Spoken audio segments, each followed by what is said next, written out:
মুসলমানের বড় শক্তি লাগে না, পাওয়ারফুল লাগে না, একটাই শক্তি, নারায়ে তাকবীর, আল্লাহু আকবার। কথা বলেন ঠিক কিনা? এটাই মুসলমানের বড় পাওয়ার। মুসলমানের দেশে একটা পাওয়ার দিয়েছিল 24 সালে।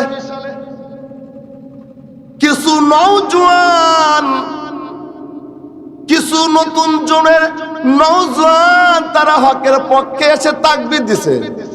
কথা বলেন ঠিক কিনা? এই তাকবীর দিলে ঈমান বাড়ে না কমে? কথা কন না কেন? জোরে কন, জোরে কন। কিছু কিছু আওয়াজ দিলে ঈমান বাড়ে, কিছু কিছু আওয়াজ শুনলে ঈমান বাড়ে। যেমন তাকবীরে আওয়াজ দিলে, আওয়াজ শুনলে ঈমান বাড়ে না কমে? জোরে বলেন। আজানে আওয়াজ শুনলে ঈমান বাড়ে না কমে? কোরআনের আওয়াজ শুনলে ঈমান বাড়ে না কমে? এ জমিন ঈমানদারের জমিনে কিছু ঈমানদাররা তাকবীর দিছিল, যে তাকবীরের বিনিময়ে তোমরা শহীদ করেছো 1000, কিন্তু 14 কোটি জাগছে আর বেঈমানে গোষ্ঠী ভাগছে। কথা বলেন ঠিক কিনা? বীর মুসলমান ধরওয়াল কোরআন, বীর মুসলমান ধরওয়াল কোরআন, ফিরাইয়া আনো সেই হারানো সম্মান। বীর মুসলমান, বীর মুসলমান, বীর মুসলমান। মারহাবা কন, আরো জোরে কন মারহাবা। যে ঈমান বলে হয় বলিয়ান, এই এই এই সাউন্ড, যে ঈমান বলে হয় বলিয়ান, ভয়ে কাঁপিত সারাটি জাহান। ঠিক না? যেই ঈমান বলে হয় বলিয়ান, ভয়ে কাঁপিত সারাটি জাহান। সত্যের সেই হুঙ্কার কররে তলপার, সত্যের সেই হুঙ্কার ধরে তলোয়ার, পাপ দুনিয়া থেকে হবে গো চুরমার। বীর মুসলমান ধরওয়াল কোরআন, ফিরাইয়া আনো সেই হারানো সম্মান। বীর মুসলমান, বীর মুসলমান, বীর মুসলমান। দুই হাত রে কান্নারায় তাকবীর, এটা তো করেন নারায়ে তাকবীর। কোরআন সুন্নাহর আলো, কোরআন হাদিস যেখানে, আলেম ওলামা যেখানে, আওয়াজ দেন না কেন? আলেম ওলামা যেখানে, ওয়াজ মাহফিল যেখানে, গান বাজনা যেখানে, এই হাত এরকম করেন, গান বাজনা যেখানে, 31st নাইট যেখানে, নারায়ে তাকবীর। কি হলো? মাইক এরকম করে সাউন্ড কি হলো? আমি আওয়াজ দেব, আওয়াজ কমে যায়। আমি জোরে আওয়াজ দিই, মাইকে আওয়াজ কমলে পড়ে তোমার কষ্ট হবে। আমার প্রত্যেকটা রাত কথা বলতে হবে। আমি গাড়ি নিয়ে আসতেছি আর মালিকের প্রশংসা করতেছি, প্রশংসা মাল্লা বেশি পেয়ে না, আজকাল মাইকটা ভালো। আমার মাইকগুলো খুব খুশি লাগে। সাউন্ড ঠিক করেন, ঠিক করেন, সুন্দর করেন ইনশাল্লাহ। আমি জোরে সাউন্ড দিলে পরে এটার ব্যাসটা হালকা সাউন্ড দেন, ইকো কমায় দেন, ব্যাস হালকা দেন, রিভার্ব দেন। আমার কি ভালো লাগে না এটা আল্লাহ জানে। তাহলে জমিন ইমানদারের জমিন, ইমানদার আবাদ করবে, বেঈমান কখনো থাকতে পারবে না, থাকবে না। ইমানদারের জন্য আল্লাহ দুনিয়াও টিকে রাখছে। কথা কন ঠিক কিনা? আল্লাহ রাসূল বলেছে লা তাকুমু সা হাত্তা ইয়াকুলু ফিল আরদি আল্লাহ আল্লাহ। একজন আল্লাহওয়ালা দুনিয়া থাকবে, এ আল্লাহ দুনিয়া ধ্বংস করবে না। আল্লাহওয়ালার দাম আছে কিনা? কোন টুপিওয়ালার দাম আছে কিনা? কথা কয় না। মোল্লা মুন্সির দাম আছে কিনা? তাদের জন্যই আমরা বেঁচে রয়েছি। কথা কন ঠিক কিনা? কোথায় কথা বাড়তেছে, কষ্ট পাচ্ছে নাকি আপনারা? আমরা সবাই জান্নাতি মেহমান হতে চাই কি চাই না? এখন কথা হলো জান্নাতে যাব নামাজ পড়ে না নামাজ ছাইরা? ডাক ডাকা ভাই আসেন নামাজ পড়েন, হুজুর নামাজ ধরবো, একটু দেরি আছে। কথা কন ঠিক কিনা? আবার যদি বলা হয় আসেন ভাই মসজিদে ইমানে কিনে কথা হচ্ছে, ইমান ইমান ইমান, ইমান ছাড়া নামাজও কবুল হবে না, হজ কবুল হবে না, যাকাত কবুল হবে না, আগে লাগবে ইমান। কথা কন ঠিক না? ইমান কি জিনিস সেটা বুঝেই না, জানে না, ইমান খায় না গায়ে। কথা কন ঠিক না? কোনদিন শুনে নাই, বুঝে নাই, ওই যে কালমা পড়েছে লা ইলাহা ইল্লাল্লাহ, ও হয়ে গেছে মুমিনা। হিন্দুরা তোমার চাইতে ভালো কালমা কইতে পারে, কথা বলেন ঠিকই না? হিন্দুরা কিন্তু কোরআন সম্পর্কে স্টাডি করে। আমি বগুড়াতে একবার আমার গাড়ির কাজ করতেছি, হঠাৎ করে একজন মানুষ আসলো, আমি তাকে সালাম দিয়েছি, সে সুন্দর করে উত্তর নিয়েছে। হিন্দু বলা যাবে না, চেহারা দেখে হিন্দু মনে হয় না, এরকম মানুষ আছে না? আমি সালাম দিলাম, উনি সত্তর করে সালামের উত্তর নিয়ে কাছে বসিয়া গল্প জমায় দিলাম আমার সাথে। আমাকে ডাক ডাক করছে, আপনাকে দেখে মনে হয় আপনি কোনো স্টাডি করেন, কোরআনে বক্তব্য দেন। আমি বললাম হ্যাঁ ছোটকা দেই তো। উনি এমন এমন আয়াত বলতেছি আর এমন সুন্দর করে তাফসির করতেছি, তাফসিরের নাম বলতেছি, হাদিসের নাম বলতেছি, শেষ পর্যন্ত বলতেছে হুজুর আপনি কি আমারে চিনেন? আমি চিনি না। সালাম দিলেন, বিনিময় হইল, কয় না আপনারে আমি চিনেন না, আমি হলাম হিন্দু, আমার 14 গোষ্ঠী হিন্দু। আমি আশ্চর্য হয়ে গেলাম, আপনি হিন্দু? হ্যাঁ। কিন্তু হুজুর আমার বাড়ি কোরআন শরীফ আছে, আমি হিন্দু হলে কিন্তু আমি দুর্গা মন্ত্রী গেলে এদেরকে কোনো আমি ঘোষণা দিই না, এদেরকে কোনো আমি কোনো টাকা পয়সা দিয়া এগুলো কোনো সহযোগিতা করি না। তাই বললাম ভাই আপনি যে সুন্দর কোরআনে আয়াত বললেন, তাফসীর করলেন, তরজমা করলেন, হাদিস বললেন, আপনার মনটা কি চায়? হুজুর আমার মন চায় তো আমি কোরআনের ছায়া তলে আমি এসে যাই, আসবো ইনশাআল্লাহ, কিন্তু পারতেছি না, পারে অসুবিধা পরিবেশের কারণে। দোয়া করেন আমার মাও কোরআন শরীফ তেলাওয়াত করে, সুবহানাল্লাহ। এরকম অনেক হিন্দু আছে তারা কোরআন স্টাডি করে, কিন্তু অনেক মুসলমান আছে যদি বলা হয় বলতো তোর নবীর নাম কি, কয় নবী কাজী নজরুল ইসলাম। আমি নিজে জিজ্ঞাসা করে একটা বাচ্চা আমার মুসল্লি খুব চালাক, স্কুলে খুব মানে চালাক, ও কথা কয় ফটফট করে। আমরা শোনো তোমার নাম কি? অমক। তোমার বাবার নাম? অমক, নজরুল। আচ্ছা ঠিক আছে, তুমি পড়ালেখা করো কাজী, তুমি কি? আমি মুসলমান। তোমার নবীর নাম কত? ও ফট করে আমার নবীর নাম কাজী নজরুল ইসলাম। আমার মুসল্লি সন্তান। আমি আশ্চর্য হয়ে গেলাম, সর্বনাশ কয় কি? এই সন্তান বড় হয়ে নবীকে চিনবে না, কথা বল ঠিক না? নবী আর কবিকে আজকে সন্তান পার্থক্য করতে পারতেছে না, নবীর নাম জানে না, আফসোস, কথা বল ঠিক না? নবী চিনবে কেমন করে? এখন তো শিক্ষার মধ্যে শয়তান ঢুকছে, হিন্দুলিয়া ঢুকছে, কথা বল ঠিক না? আগে আমরা পড়তাম, সকালে উঠে আমি মনে মনে বলি সারাদিন যেন আমি ভালোভাবে চলি, আদেশ করেন যাহা মোর গুরুজনে, আমি যেন সেই কাজ করি ভালো মনে। বলতাম কি বলতাম না?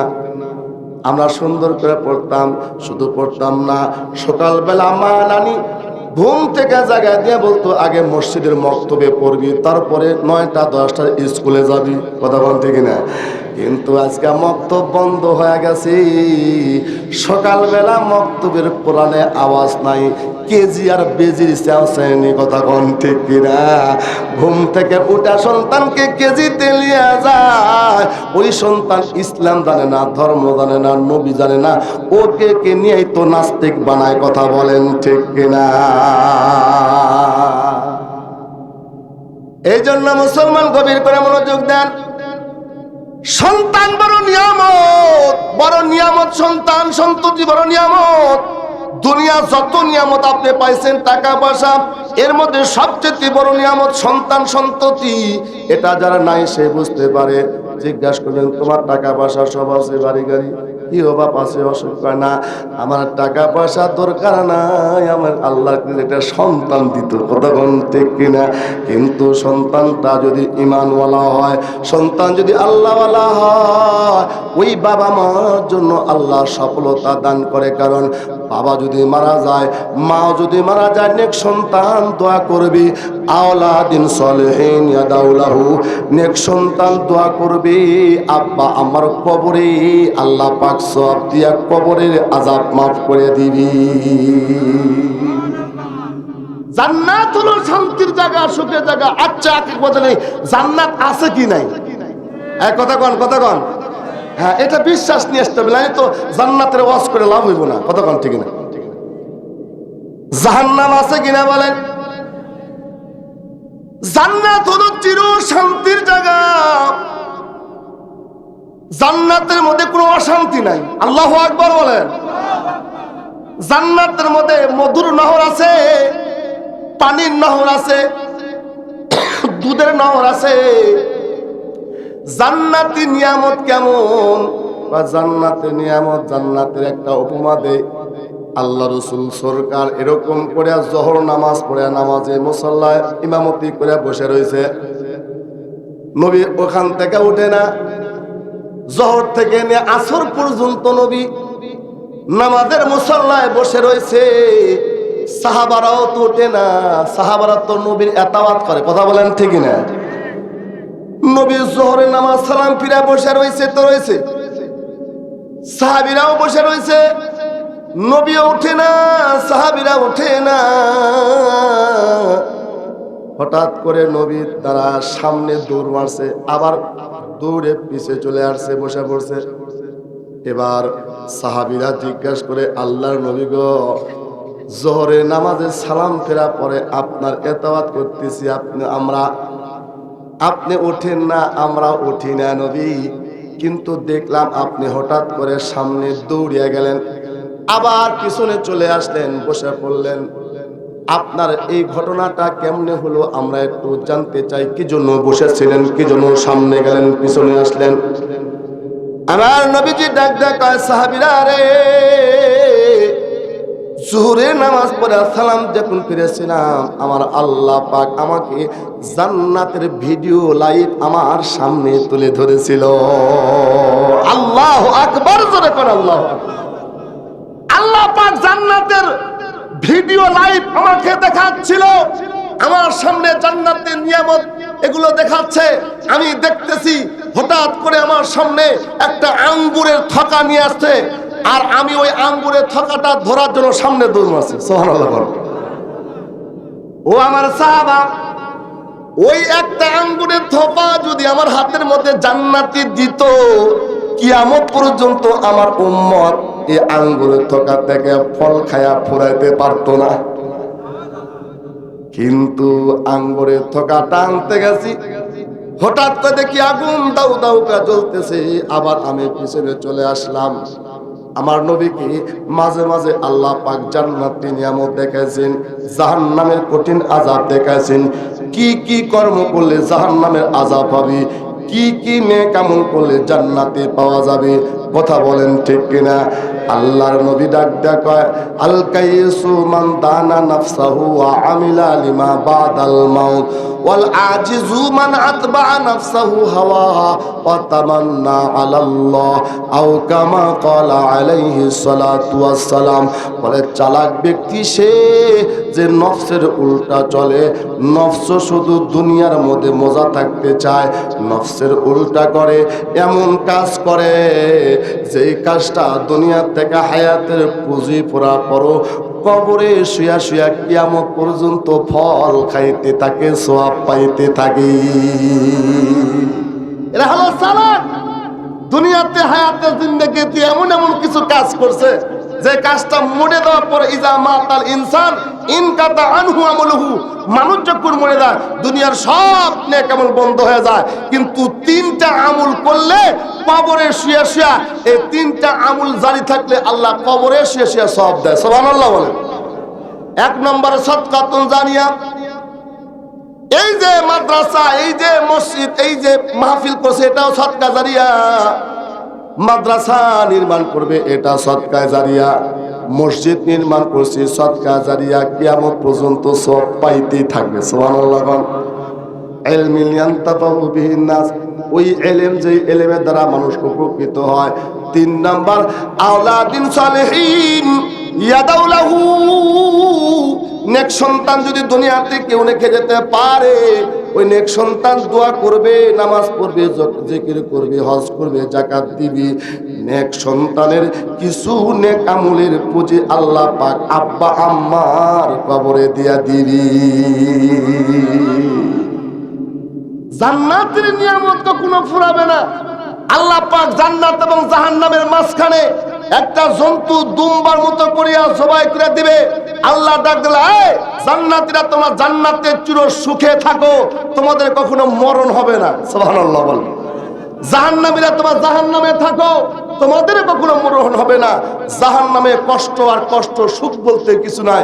আর জান্নাত হলো শান্তি জায়গা, অশান্তি নাই। এই জান্নাতে আমরা যেতে চাই কি চাই না? জান্নাতে যাওয়ার জন্য দুইটা কাজ, ইন্নাল্লাযিনা আমানু ওয়া আমিলুস সলিহাতি কানাত লাহুম জান্নাতুল ফিরদাউসি নুজুলা। আল্লাহু আকবার, জোরে কর। এক নম্বর ঈমানওয়ালা। কিওয়ালা? কথা বলেন না। টাকাওয়ালা, গাড়িওয়ালা, বাড়িওয়ালা, ক্ষমতাওয়ালা কিছুই নাই। কথা বলেন ঠিক কিনা? দুই নম্বর হচ্ছে আমলওয়ালা। আমল से जिंदगी बोलती है जन्नत भी जहन्नम भी, ये खाक में इबरत है ना नूरे ना नारी। এক নম্বর ঈমানওয়ালা হতে হবে। আমি বলছি লা ইলাহা ইল্লাল্লাহ মুহাম্মাদুর রাসূলুল্লাহ, আল্লাহ ছাড়া কোনো মাবুদ নাই। আল্লাহর প্রেরিত বান্দা ও রাসূল মুহাম্মদ সাল্লাল্লাহু আলাইহি সাল্লাম নবীর প্রতি বিশ্বাস স্থাপন করেছি। আর তাওহীদের কলমা, একত্ববাদের কলমা পড়ছি, ঈমানওয়ালা হয়েছে। আর আল্লাহ পাকের হুকুম মানিয়া নেক আমল করেছে। বা নেক আমলের কদম কদম তোমাকে আল্লাহ জান্নাতের দিকে কদম নিয়ে যাবে। মানুষ যখন গুনাহ করে তার কদমগুলো জাহান্নামের দিকে যায়। মানুষ যখন নেক আমল করে কদমটা তারা জান্নাতে যায়। আরে আকেল না হো গাফিল, अरे आकिल ना हो गाफिल, तुझे दुनिया से जाना ही, तुझे एक दिन मोह अपना रब को सामने दिखाना है। तुझे एक दिन मोह अपना रब को सामने दिखाना है। कदम सूए मरकत, कदम सूए मरकत, नजर सूए दुनिया, किधर जाना है किधर देख रहा है, किधर जाना है किधर देख रहा है। दर्द दिल की वास्ते, दर्द दिल की वास्ते पैदा किया इंसान को, वरना तौअत के लिए कुछ कम न था करूबिया। अल्लाहु अकबर बोलें। আল্লাহ পাক দরদ দিয়া মায়া দিয়া মানুষকে বানাইছে যে মানুষ যেন আল্লাহর ইবাদত করে। কার ইবাদত করবে? দাসত্বগিরি করবে কার? আল্লাহ আরেক আয়াতে ডাক দেখায়, ফাদখুলি ফি ইবাদি ওয়াদখুলি জান্নাতি। তুমি আবেদ হয়ে যাবা, ইবাদত করনেওয়ালা হয়ে যাবা, আমি আল্লাহ তোমাকে জান্নাতে দাখিল করে দিব। ইবাদতের কিছু নমুনা আমি আজকে বলবো ইনশাআল্লাহ। ছোট ছোট কিছু ইবাদত আছে, আমল আছে। আখলিস দীনাকা ইয়াকফিকাল আমালুল কালিল। বড় বড় আমল না, ছোট ছোট যেটা আপনি করতে পারবেন। ছোট ছোট আমলের বিনিময়ে যদি খুলুসিয়াত থাকে, অন্তর পরিষ্কার থাকে, আল্লাহ পাক তাকে একটা জান্নাতের মালিক বানায় দিবে। এমন এমন জান্নাত আপনার জন্য আকাঙ্ক্ষিত হয়ে আছে। মুমিন, আল্লাহ পাক আপনাকে আমাকে জাহান্নাম দেওয়ার জন্য বানায় নাই। এক একটা মানুষের জন্য আল্লাহ এক একটা করে জান্নাত বানায় রাখছেন। কিন্তু কিছু কিছু মানুষ দুনিয়াতে আসিয়া শয়তানের ধোঁকায় পড়িয়া নিজের জান্নাত বিক্রি করে দিয়া জাহান্নামের দিকে পদযাত্রা করে। কথা বলেন ঠিক কিনা? হযরত খিজির আলাইহিস সালাম নাম শুনছেন আপনারা? হযরত খিজির আলাইহিস সালামের কাছে এক ব্যক্তি চিন্তা করছে, আমি খিজিরকে পাবো, খিজিরের কাছ থেকে দোয়া করে নেব। খিজির আলাইহিস সালাম মুস্তাজাবুদ দাওয়া, যেই দোয়া করে সেই দোয়া কবুল হবে। দোয়া হলো কি? দুনিয়াতে সুখী মানুষ কি আছে, ওই সুখীর মতো আমি একজন সুখী হতে চাই। কিন্তু দুনিয়াতে কেউ সুখী নাই। কথা কোন ঠিক না? দুনিয়াতে কেউ যদি বলে আমি সুখী, ও বোকা, ও মিথ্যা কথা বলতেছে। সুখ তো হবে জান্নাতে। কথা বলেন ঠিক না? আমার নবী বলেছে দুনিয়া হলো সিজনুল মুমিনিন, ঈমানদারের জন্য কষ্ট, জেলখানা। দেখেন না মাঝে মাঝে আলেম ওলামাকে জেলখানায় ঢুকায়। কথা বলেন ঠিক না? মাঝে মাঝে মুমিন ঈমানদারকে জেলখানায় ঢুকায়। দেখেন এটা জেলখানা, দুনিয়াতে কষ্টের জায়গা। খিজির আলাইহিস সালামকে খুঁজতে খুঁজতে খিজির আলাইহিস সালামকে পাওয়া গেছে। হুজুর আপনাকে তো খুঁজতেছি, আপনার জন্য একটু আমি অপেক্ষা করতেছিলাম। কয় কি? একটু দোয়া করে দেন। কয় কেন, কি দোয়া চান? আমি একটু সুখী, দুনিয়ার একজন সুখী মানুষের মতো সুখী মানুষ হইতে চাই। কে আছে সুখী সেই মানুষের মতো? একটু দোয়া করব। আপনি বলেন কোন মানুষের মতো আপনি সুখী হতে চান?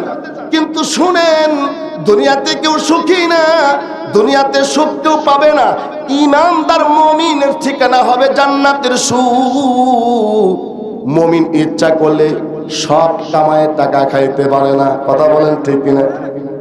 মুমিন ইচ্ছা করলে ঘুষের টাকা খাইতে পারে, মুমিন ইচ্ছা করলে হারাম খাইতে পারে না। আর হারাম থেকে বেঁচে থাকতে হলে কষ্ট হয়। কথা বলেন ঠিক কিনা? হালাল রুজির মধ্যে কষ্ট আসে, এই যে কষ্ট করে